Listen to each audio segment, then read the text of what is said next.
Hello everyone, and in this video I'm going to be going over my brand new obsession, which is a new thing, you may have heard about it, maybe may not, called Neopets. Now, I used to play this in the early ooze as a child, however that account got purged at some point in 2010, but apparently at some point in university, so like 2012, I created a new account, which is the one I'm currently playing on, even though I more or less just play Pyramids and Solitaire, because those games are pretty fun. So this rekindled love got me digging into a bunch of lore and controversies and drama that you'd honestly never expect from a cute website like Neopets. So stuff from like Scientology to NFTs to Chombusi to the removal of filters and the switching off of the moderation functionality at some point. There's a whole lot to unpack in terms of things that have gone over in the whole of Neopets' lifetime. But there are other YouTubers like Izzy's, you've got Kat and Pet Simmer Julie, who have all gone through a lot of controversy. So I won't touch on too much, but there's a lot to unpack and there's a lot going on there.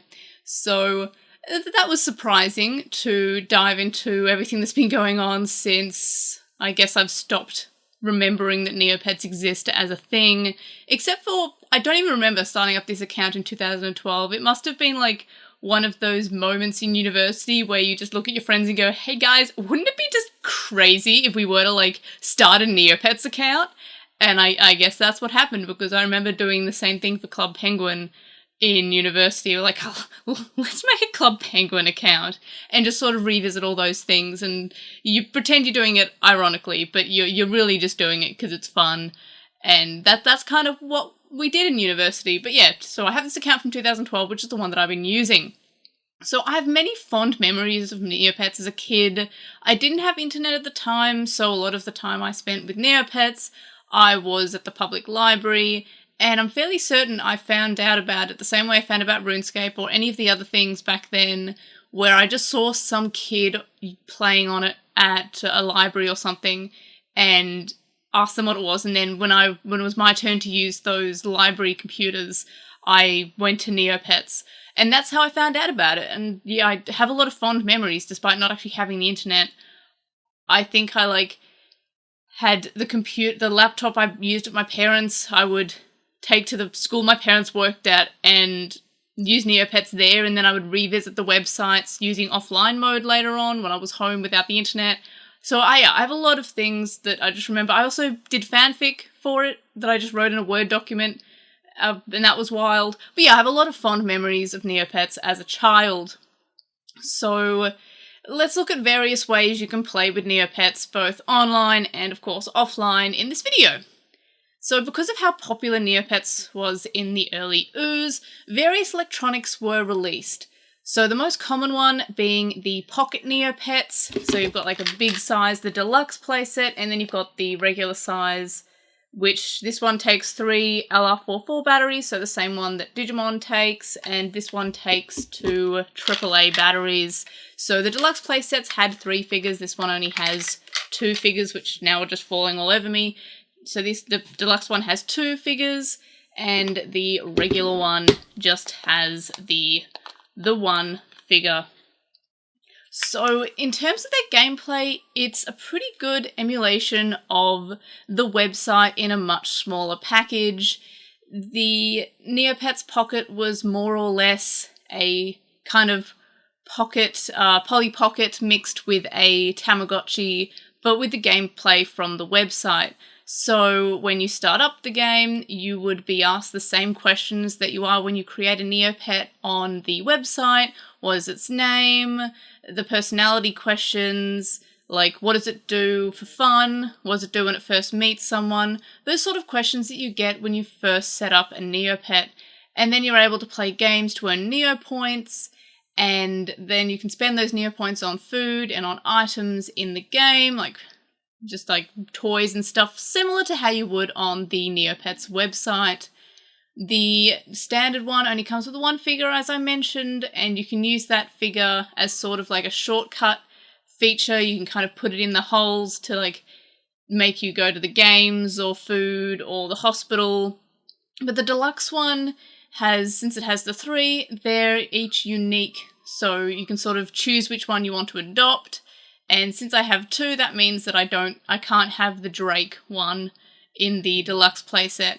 But in any case, it's still pretty fun. The deluxe playset has a few more shortcuts that you can use, and you can kind of just go over the map with various, watered down versions of the games that you can play on Neopets.com, like the archery game or the turtle racing, various games that are on the website, or at least were on the website at the time. And it's a pretty cool version of the website in a more portable kind of packet. I originally never had one of these as a child. I had to buy them later on as an adult. I remember I was at an airport, I think it was in New Zealand, and a shop there had the Crawk one, and I remember using the demo mode in the store, and I really just begged my parents to buy me one, but I never ended up actually having one. But it would have been pretty cool, considering we didn't have internet at the time, and it exists pretty much exactly like the website, but on a smaller screen. There were things like it does come with the card, which has a rare item code on the back, and you could enter that in the Grundo warehouse to get items, and the playset, the pocket Neopet itself, you could also get trophies, which you could use the code on the website to get the trophies on your actual account. But from what I can see, though, a lot of those codes don't work anymore. And if you wanted to put the trophy on your account, you had to have a Neopet with the same name as the Neopet on your pocket Neopet. So that's pretty cool. It does have those tie-ins to the website, but it can also be used more or less standalone from the website. So I always thought that was pretty cool, and it's really neat that you can sort of have the little figures being like the shortcuts, so you can kind of have them go across the map and just insert them in. And I thought that was pretty cute. So we've got the deluxe one here, and I've got the loop figure. And then we can put it's asleep at the moment. It's very cute.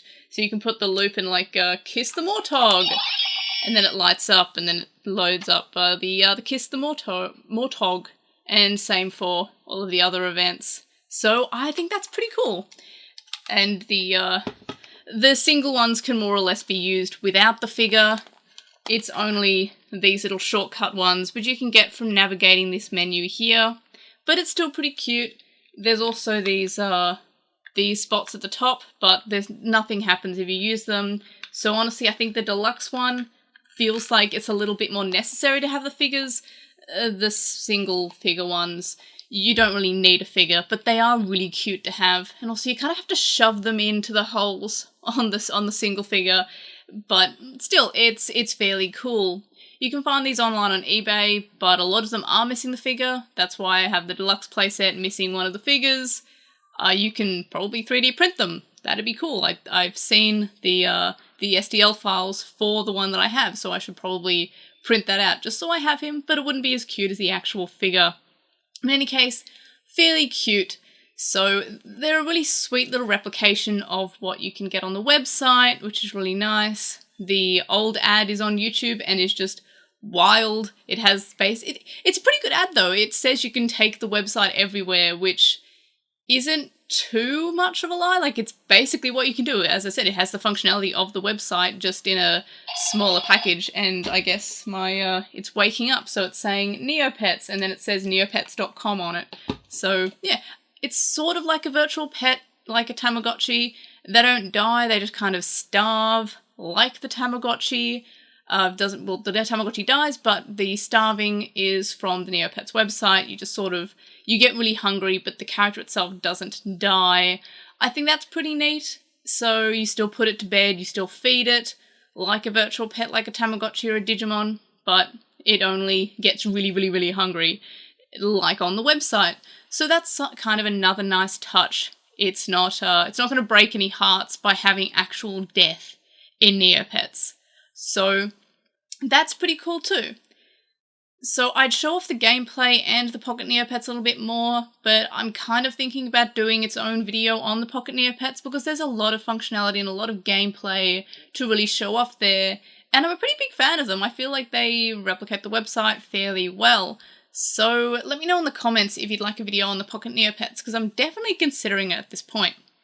So in addition to the Pocket Pets, 4 other electronic little toys were released.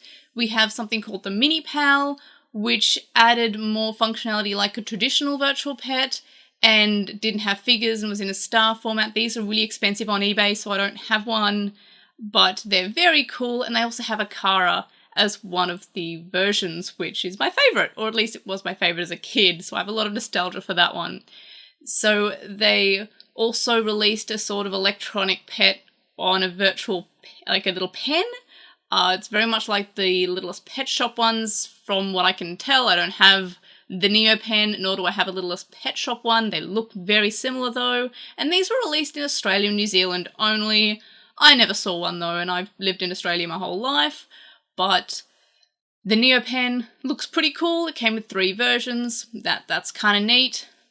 Apparently there are games and clocks and calculator functionality, so that's kind of cool. I can't imagine this being something a teacher would like because it probably has a lot of distractions on it, so I don't think you would be really using it at a school, but it does have some functionality like a clock and a calculator, so that's pretty cool as well. Then there's also the interactive battery-operated electronic figures, which are voice-activated a lot like the Micropets, so I'd be willing to guess that Neopets kind of saw Micropets and how they're interactive and voice-operated, and they can interact with people, and they can also interact with each other, but it's just with Neopets characters, so that's pretty cute. They seem exactly like Micropets from what I can tell. I do have one coming, so maybe I'll do a video on it at some point. I only have one coming though, and they do interact with each other, so maybe I'll try to see if I can find a second one. But they came in a whole bunch of different themes after different species and different colours, so that's pretty cool. And they also had big talking interactive plush toys. I don't have one of these, I just found out about them. So they did release a lot of merchandise. In addition to these electronic toys, they also had plush toys, and the ones that were the most popular when I was a kid were the McDonald's ones, because, and I still think this is pretty cool to this day, I have never seen another McDonald's Happy Meal toy be so diverse and full of different variations. So they had various Neopet species, but when you opened the packet, it would be in a different colour. So it would say like, I don't know, Wocky on the packet, but we couldn't see what was inside. And then you open it and you find out what colour it is. And this is because Neopets do come in a whole variety of colours because of paintbrushes. So you would have like a little cougar here. I think that's what it's called, a cougar, something similar, but it's a tiger friend. They also had these little pet keychains on the top, which is pretty cool. But you can also get this in like a starry with blue colour, so that's pretty cool. And there was a huge variation of these McDonald's plush toys, and they were very popular, and I feel like they went on for much longer than any other McDonald's collaboration Happy Meal toy, so that was pretty cool. And of course it also came with a TCG card, and I think the TCG card had a little code for the website, but I can't remember 100%, but that was pretty cool as well. And then of course the website is still alive and kicking. Most pages have actually had a full overhaul and look more modern. However, the old pages are still around, and it really it sends you back to the year 2000 sometimes. If you click on a link in the new version of the site, and then all of a sudden you're taken to like a really old version of the site, which it's like in a tiny little frame, and then there's all this white space at the side because monitors just got wider and wider. So that's kind of weird to see, and it kind of throws you out. As I said, I've mainly been playing Solitaire and Pyramids, which did not get an overhaul. It's just on the website, and every time you make a move, there's a full post pack of the website, so it just post backs and refreshes. So that's weird, but I don't mind it. I really like Solitaire, I really like Pyramids, so I kind of put up with it. But yeah, that's a completely old version of the website. So you'll be in new version of the website and then old version of the website. It's really weird. I don't know if they're going to overhaul the whole site or they're just leaving it as is, but it looks really weird. I think I would have preferred them to keep it all old, because at least there's that charm rather than new. And obviously some pages just don't work anymore because Java died, so you can't have Flash anymore. So a lot of the games just are like limited to what they used to be. So that's a little bit sad. Like some parts are dead, but some parts are still alive and thriving. And of course there's the Neo boards, which I don't think I ever used because when I first started I was under the age of 13, and I think it sort of restricts you depending on how old you are. So I had not too much functionality of the website, but enough that I really enjoyed it. So that's pretty cool. And the site has events that keeps users coming back, such as a species day where you can go to create a pet and create a species that usually isn't there. Like if it's Lutari day, you can create a Lutari on that day only. And I got a Lutari on Lutari day. I was very excited. I was like refreshing create a pet from midnight Neopia time, and I was just like, gotta get a Lutari, and I got one, and that made me happy. And I'm an adult, so that was pretty cool. But I've had a surprisingly large amount of time revisiting Neopets, and as I said, while the website has been updated, the old pages do linger, but these old pages do fill me with this sort of joy that only nostalgia can bring. So if you would like to see me cover more Neopets related things, definitely let me know in the comments, because this is a little bit different from what I usually cover. I usually cover Digimon or Tamagotchi or other virtual pets or the Digimon anime or what have you. Neopets is a little bit different. It's still a virtual pet, but there's a little bit broader stuff that's going on. Again, I can cover the Pocket Neopets in full and do more gameplay in relation to them. There's also video games that came out for Neopets. There's a whole lot. So let me know what you like in the comments below, as I've only really scratched the surface here. Like this video for nostalgia joy, subscribe if you haven't already, and I will see you all in the next video. Bye!